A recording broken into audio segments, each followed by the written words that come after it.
성경 말씀에는 유난히 이 물과 관련된 내용이 무척 많습니다.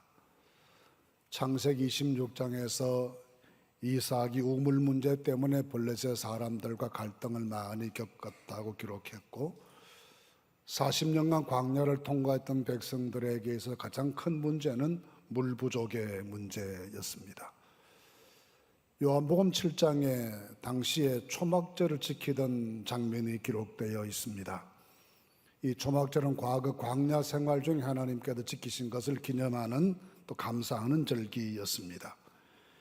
이날 예수님께서는 누구든지 목마르거든 내게로 와서 마셔라, 그렇게 말씀하셔서 과거 광야 생활의 가장 중요한 어려운 문제가 이 물 문제였음을 상기시켜 주셨습니다. 당연히 이스라엘 역사에서 물을 확보하는 것은 개인적으로나 국가적으로 매우 중요한 과제였습니다. 사무엘하 5장 8절 말씀을 보시면 다윗이 예루살렘 점령을 시도할 때에도 가장 먼저 지목한 점령지가 우물가였습니다. 전쟁이 생기면 또 가장 긴급하게 확보해야 될 것이 수원지이기도 했습니다. BC 701년에 아수르가 예루살렘을 포위하고 항복을 요구했습니다. 유다왕 히스기야는 성문을 굳게 걸어 잠그고 버티기에 들어갔습니다. 이 과정에 히스기야가 심혈을 기울인 것이 물을 안정적으로 확보하는 일이었습니다. 예루살렘에 물을 공급하는 수원지가 있었습니다. 기혼샘이라는 곳입니다. 지도에서 보시는 것처럼 이 기혼샘입니다. 그래서 히스기야는 인공 터널을 파서 수로를 만들고 물을 지하로 흐르게 하여 예루살렘 성안의 인공 저수지에 물이 모이도록 하는 대규모의 토목 공사를 진행했습니다.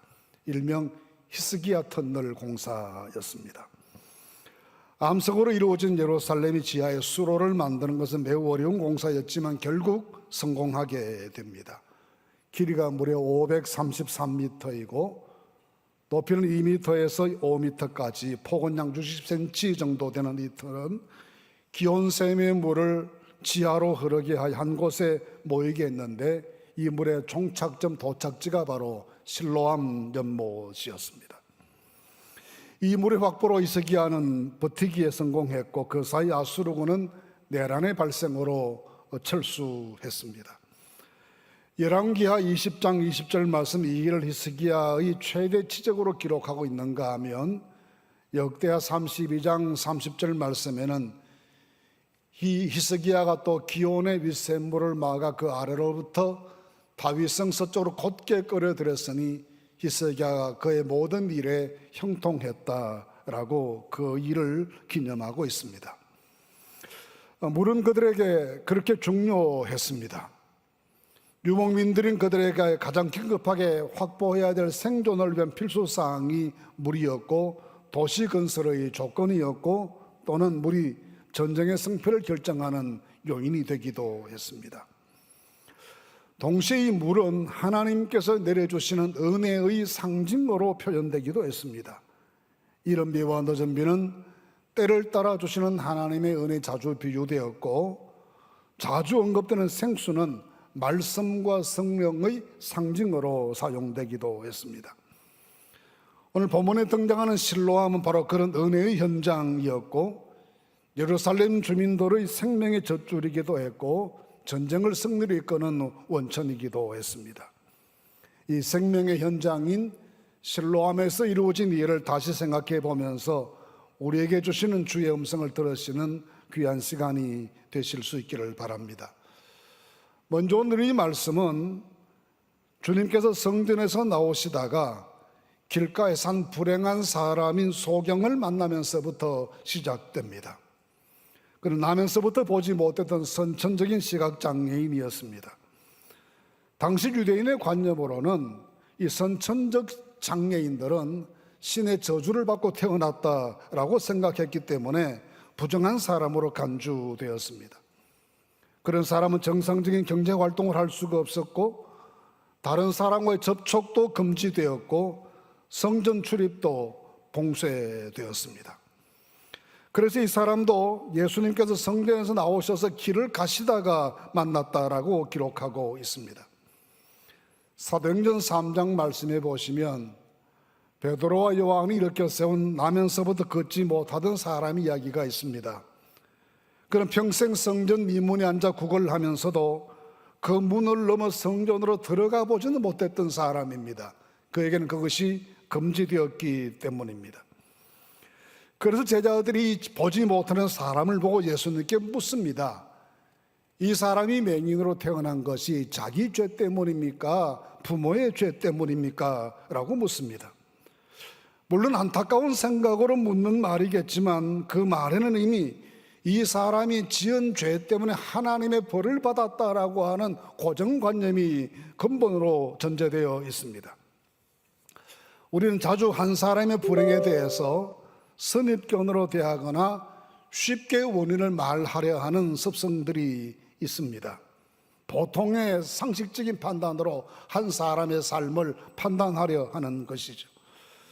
특히 현대사회 기술 문명은 모든 것을 데이터화하고 수많은 경우들을 종합하여 하나의 보편적 기준을 만든 다음에 이것이 과학적인 근거가 있는 기준이다라고 제시합니다. AI가 모든 문제들에 대해서 정답을 제시해 주는 것 같지만 사실 그것은 입력된 데이터들의 분석의 결과입니다. 여름 성경학교와 수련회를 진행하는 여러 부서에서 제게 설교해 달라거나 또는 특강해 달라는 부탁을 해왔습니다. 제게는 정말 어려운 시험입니다. 제가 이미 사용하는 용어, 문체 등 어른들에게 적당하고 어린이 청소년들에게는 적당하지 않고 아이들의 생활이나 언어 습관이나 모든 것이 다 제게는 낯설기 때문입니다. 그래서 실험을 해봤습니다. 설교 원고를 만들고 AI에게 주어서 어린이 용어로 바꿔줘 라고 했더니 기가 막힌 원고가 나왔습니다. 용어와 예화 등이 너무나 적절했습니다. 근데 결과적으로는 사용하지 못했습니다. 우리 교회 아이들의 삶의 정황과는 맞지 않다고 제가 느꼈기 때문입니다. 사람의 삶을 모두 그렇게 일반화할 수는 없습니다. 쉽게 기계적으로 분석하거나 고정관념이나 일반적인 표준만 가지고 사람을 보는 것은 매우 위험할 수 있습니다. 한 개인의 삶에는 너무나 다양한 배경과 경험과 가치관들이 존재하기 때문입니다. 물론 성경에는 한 사람의 불행한 일이 죄의 결과일 때가 있다고 말씀합니다. 요한복음 5장에 기록된 베데스다 연못가에서 38년 된 병을 고치신 사람의 이야기를 보시면 잘 알 수 있습니다. 그 사람을 고치신 다음에 주님은 그에게 더 심한 것이 생기지 않게 다시는 죄를 범하지 말라고 말씀하십니다. 이 사람을 38년이나 괴롭혔던 질병의 원인이 죄에 있음을 주님께서 그렇게 지적하신 것입니다. 그러나 모든 사람의 병이 다 죄의 결과인 것은 결코 아닙니다. 고통은 보편적인 현실이지만 고통의 원인은 너무나 다양하고 사람마다 다를 수 있습니다. 제자들이 고정관념으로 사람을 판단하거나 모든 사람의 경우를 일반화해서 이 사람의 죄입니까? 부모의 죄입니까? 라고 물었을 때 주님께서는 아니다라고 말씀하십니다. 대신 주님께서는 이 사람을 통해서 하나님께서 하실 일이 있다고 말씀하십니다. 그래서 4절 말씀에 때가 아직 낮음에 나를 보내신 이의 일을 우리가 하여야 하리라 하셨습니다. 주님이 불행한 사람을 보시면서 이 사람을 위해서 내가 해야 될 일이 있다고 생각하시고 지금부터 그 일을 하시겠다고 말씀하시는 것입니다. 이 불행한 한 사람에게 누가 생수와 같은 존재이겠습니까? 평생 장애를 짊어지고 보지 못한 채 살아온 고통 속에 있는 그에게 영적인 죄인의 굴레까지 씌우려 하는 사람들이겠습니까? 아니면 이 사람을 위해 무언가 내가 할 일이 있다고 생각하는 분이 이 사람에게 생수 같은 존재이겠습니까? 사도행전 5장 15절 말씀에는 많은 병든 사람을 메고 베드로가 지날 때에 혹 그의 그림자라도 누구에게 덮일까 바라고라고 했습니다. 그림자까지도 다른 사람에게 유익이 되는 삶을 베드로가 살았다는 것입니다. 예수님 곁에는 고통당하는 많은 사람들이 모여들었습니다. 주님은 그들을 위로하시고 고치시고 용기와 꿈을 가지게 하시고 새 삶이 가능하도록 축복하셨습니다. 그러나 이 주님의 사역을 바라보는 많은 사람들은 이런 주님의 활동에 대한 비판거리를 찾는 일에 혈안이 되어 있었습니다. 어떤 경우에는 안식일에 병을 고쳤다고 해서 시비했습니다. 안식일에 그 사람 자리를 들고 걸어갔다라고 해서 그것이 율법에 대한 위반이라고 지적합니다. 회개한 죄인들이 주님을 초대해서 같이 식사를 하면 죄인과 세리와 어울렸다고 비난했습니다. 때로는 그의 고향이 나사렛이라는 것도 비판의 대상이 됐습니다. 세례 요한이 금식하니까 귀신 들렸다고 욕하더니 예수께서 먹고 마시니까 먹기를 탐하는 자라고 또 시비했습니다. 그들은 무엇이 이 험한 세상을 힘겹게 살아가는 백성들의 도움이 될 것인가를 생각하지 않고 한 가지라도 더 비난해서 자기들의 권위를 주장하기에 급급했습니다. 고통당하고 어려움에 눈물 짓고 삶의 무게에 짓눌려 쓰러지는 사람들을 볼 때마다 여기에 이들을 위해 내가 할 일이 있다고 생각하는 이 주님 닮은 품성으로 우리의 삶을 살아가실 수 있기를 바랍니다. 이 여름에 우리가 누구에겐가 생수 같은 존재가 되고 누구에겐가는 그림자와 같은 존재가 되도록 이 상황 속에서 우리의 사명을 깨닫고 해야 할 일을 발견해내는 하나님의 축복이 우리 모두와 함께 하시게 되기를 간절히 바랍니다. 이 사람을 위해 해야 될 일이 있다고 하신 주님께서는 이어 땅에 침을 뱉어 진흙을 이겨 그의 눈에 바르시고 실로암 못에 가서 씻으라 하고 말씀하셨습니다. 이 장면에 보이는 주님의 행위가 예사롭지 않고 일상적이지 않습니다. 주님은 보지 못하는 사람들 보게 하는 일을 많이 하셨습니다. 어쩌면 보지 못하는 사람들 보게 하는 것이 주님이 행하신 모든 기적 중에 대표적인 기적이기도 합니다. 누가복음 4장 18절 말씀 보시면 나를 보내사 포로된 자에게 자유를 눈먼 자에게 다시 보게 함을 전파하며 눌린 자를 자유케 하고 하셨습니다. 주님께서 행하실 모든 기적의 대표적인 기적으로 눈먼 자를 보게 하는 것임을 말씀하셨습니다. 이 모든 기적의 대부분이 다 말씀으로 가능하셨습니다. 그런데 지금은 그 과정이 좀 복잡하고 그 모습이 엽기적으로 보이기도 하고 괴이하기까지 합니다. 침을 뱉어 진흙을 이기시는 장면도 낯설기 그지없고 보지 못하는 사람의 눈에 굳게 진흙을 발라주시는 모습도 이상하고 이 사람을 실로암 못까지 가 씻으라 말씀하시는 것도 우습기도 하고 짓궂게 보이기도 합니다. 구태여 그를 필요가 없는 일을 행하시도록 명령하시는 내용처럼 보이기도 합니다. 그런데 이 장면에서 우리가 주목해야 될 두 가지가 있습니다. 첫째는 진흙을 이겨 눈에 발라주시는 장면입니다. 진흙을 이겨 눈에 바르는 모습을 당시에 치유 기적을 행한다는 사람들이 보통으로 행하던 일반적인 관행이었다라고 주장하는 분들이 있습니다. 주님께서 그들의 방법을 모방하신 것은 그렇게 해야 이 사람에게 뭔가 기대치가 생기고 믿음이 생기기 때문에 그의 수준에 맞추어서 행동하셨다라고 봅니다.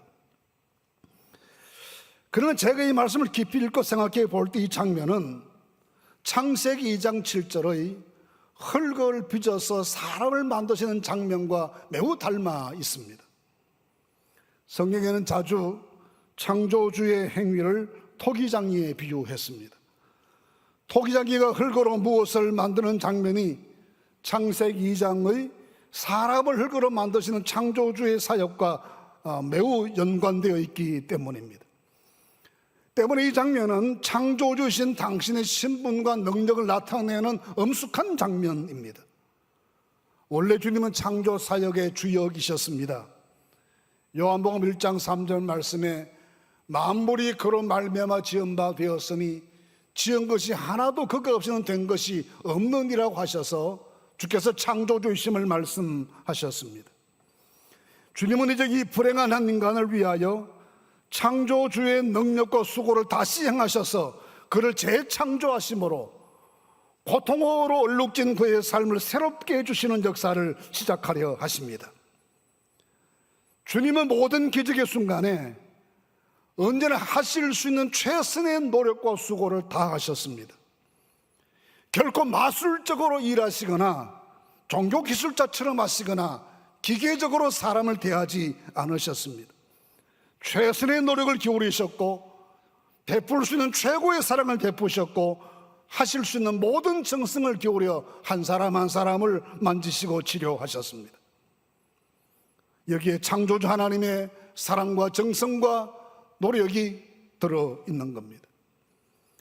또 한 가지는 주님께서 이 사람에게 믿음을 요구하셨다는 점입니다. 이 사람을 만나신 곳이 성전에서 나오시던 길거리였습니다. 지도에서 그림에서 보시는 성전은 예루살렘의 동북쪽 산 꼭대기에 있고 실로암 연못은 이 서남쪽 계곡 아래쪽에 위치하고 있습니다. 때문에 주님께서 이 실로암으로 가라고 하셨을 때 이 실로암까지는 길이 간단치가 않습니다. 먼 비탈길을 내려가야 합니다. 아마 1시간 정도는 좋게 걸리는 거리였을 것입니다. 상상해 보십시오. 보지 못하는 사람이 눈에 잔뜩 진흙을 바른 채 산비탈길을 더듬거리고 내려가는 장면을 상상해 보십시오. 넘어지고 구르고하면서 갔을 겁니다.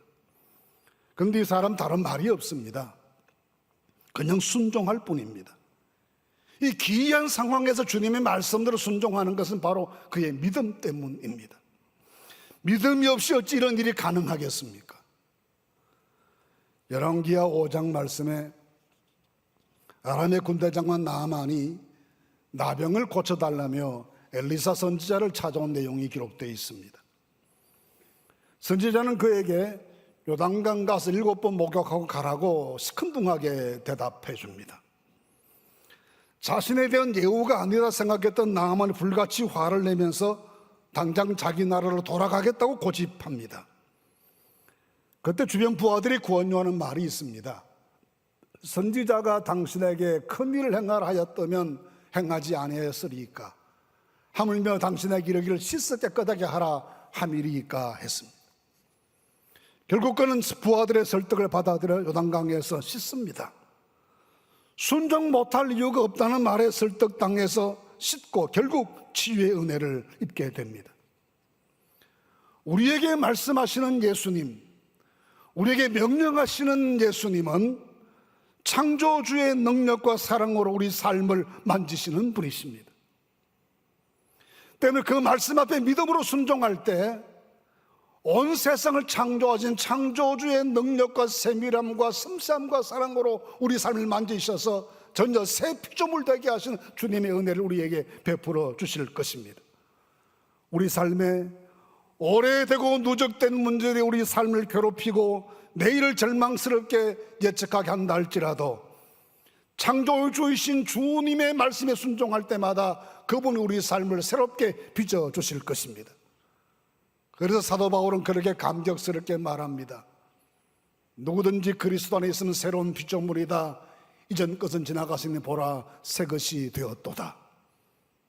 우리 주님께서 창조주의 능력과 섬세한 사랑으로 우리를 만져주실 것을 믿고 그 말씀대로 순종하심으로 우리 삶을 새롭게 하시는 주의 은혜를 누리시는 이 계절이 되시기를 간절히 바랍니다. 한 가지 더 생각할 문제가 있습니다. 생수의 은혜를 받은 사람은 자기도 누군가에게 생수가 되는 삶을 살아야 한다는 점입니다. 이 사건은 예루살렘 시내를 시끄럽게 만들었습니다. 사람들이 몰려와서 사람들에게 묻습니다. 어제까지 당신 앉아서 국을 하던 사람인데 오늘 멀쩡히 눈을 뜨고 있으니 어찌된 일이냐? 11절에 그가 말하기를 예수라 하는 그 사람이 진흙을 이겨 내 눈에 바르고 나더러 실로암 못에 가서 씻으라 하기에 가서 뻔히 보게 됐습니다. 예수께서 나를 눈뜨게 했습니다 라는 고백입니다. 이때가 22절 말씀에 보시면 누구든지 예수를 그리스도로 시인하는 자는 출교하기를 결의하였으므로 했습니다. 이런 결정 유대교 당국이 이미 결정되어 있던 시기였기 때문에 이 사람이 발언은 매우 자기를 위태롭게 할 수 있습니다. 그래서 그 부모들조차도 예수님이 내 아들을 눈뜨게 했습니다 라고 자신 있게 말하지 않습니다. 그런데 이 사람은 명백하게 예수께서 하셨다라고 고백합니다. 주님께서 주시는 생명의 은혜를 입은 사람은 자기도 누구에겐가 생명의 은혜를 끼치는 삶을 살아야 옳은 삶입니다. 그는 실로암 못에 물로 씻고 눈이 열리는 은혜를 입었습니다. 그러나 그의 눈이 열린 것은 실로암의 물이 가진 약효 때문이 아니라 예수님의 창조주의 능력과 사랑 때문이었습니다. 그는 자기 삶의 생명과 새로운 가치와 새 삶을 부여해 주신 예수 이름과 그 은혜를 증언하기 시작합니다. 누구에겐가 나도 생명수를 나누어주는 삶을 살고 싶은 사람은 가장 먼저 그 일이 예수님의 은혜를 증언하고 사는 삶인 것을 기억해야 합니다. 이 사람 보면 매우 간단합니다. 아는 것은 안다 하고 모르는 것은 딱 잘라 모른다라고 말합니다. 누가 너를 눈뜨게 했느냐 물었을 때 예수님이다라고 대답하는 그가 지금 어디 있느냐 물었을 때 모른다 그럽니다. 25절 말씀 보시면 예수님을 죄인이라고 공격하는 바리새인들 앞에 하는 말이 있습니다. 그가 죄인인지 내가 알지 못한 한 가지 아는 것은 내가 맹인으로 있다가 지금 보는 이것이다라고 말합니다.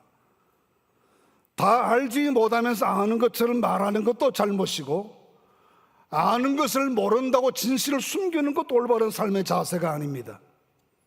예는 예라 하고 아니오는 아니오라 해야 그리스도인답습니다. 그래서 예수님께서 마태복음 5장 37절에서 오직 너희 말은 옳다 옳다 아니라 아니라 하라 이에서 지나는 것은 악으로부터 나느니라고 하셨습니다. 이 사람이 매우 간단하게 말하지만 파장이 엄청난데 16절 말씀해 보시면 바리새인 중에 어떤 사람은 말하되 이 사람이 안식일을 지키지 아니하니 하나님께로부터 온 자가 아니라 하며 어떤 사람은 말하되 죄인으로서 어떻게 이런 표적을 행하겠느냐 하여 그들 중에 분쟁이 있었다라고 했습니다. 일사불란했던 바리새인 사이에 논쟁과 균열이 생기게 만들 만큼 이 사람의 증거는 충격적이었습니다. 미사여구나 빈틈없는 논리가 사람을 구원하는 복음이 되는 것은 아닙니다. 진실하고 정직한 예수 이름의 증거가 구원의 복음이 될 수 있는 것입니다.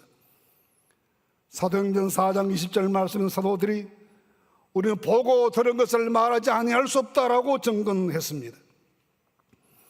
이 사람은 자기가 보고 겪은 것만을 진실하게 말할 뿐 모르는 것은 정직하게 모른다고 말합니다. 가끔은 마치 한 개인이 모든 신앙의 이치를 다 통달한 사람이 되는 것처럼 자기를 과시하거나 자기 생각과 논리가 온 세상 이치의 중심인 것처럼 말하는 분들을 만날 때가 있습니다. 그럴 때마다 그 교만한 자세와 편협함에 가슴이 답답해집니다. 정치 지도자들이나 다른 분야 전문가들도 좀 더 겸손하면 좋겠습니다. 마치 자신의 전능한 마이다스의 손처럼 큰 소리 치다가 나중에는 국내 정세를 탓하고 국제 상황을 핑계하면서 무책임의 극치를 보이는 많은 지도자들 때문에 우리 모두가 질려 있습니다. 가끔 가정에서 수돗물에 흙탕물과 같은 붉은 물이 쏟아져 나올 때가 있습니다. 제 사무실에도 가끔 그런 물이 나옵니다. 직원들의 말로는 수도관의 노후에서 녹이 슬 그렇다고 했습니다. 맑은 물을 공급받았던 수도가 맑은 물을 내보내야 정상이지, 맑은 물을 공급받았으면서도 녹슨 물을 내보내면 정상적이지 않지 않습니까? 하나님의 생명의 말씀을 받고 거룩한 은총을 받은 우리에게서 나가는 것도 거룩한 은총의 말씀이 나고 생명의 말씀이 나가야 하지, 우리에게서 나가는 것이 모든 사람들을 해롭게 하는 흙탕물 같은 것이면 우리가 제대로 사는 것이겠습니까? 이 세상에 생수 같은 은혜를 나누려면 겸손한 정인처럼 살아야 합니다. 사람이 당당하게 사는 것과 교만한 것은 다릅니다. 겸손한 것과 비굴한 것도 다른 겁니다. 빌립보 3장 12절 말씀에서 사도 바울이 내가 이미 얻었담도 아니 온전히 이루었담도 아니라고 했습니다. 그렇게 말한다고 해서 그를 가리켜 인생 실패자라고 말할 사람이 어디에 있습니까?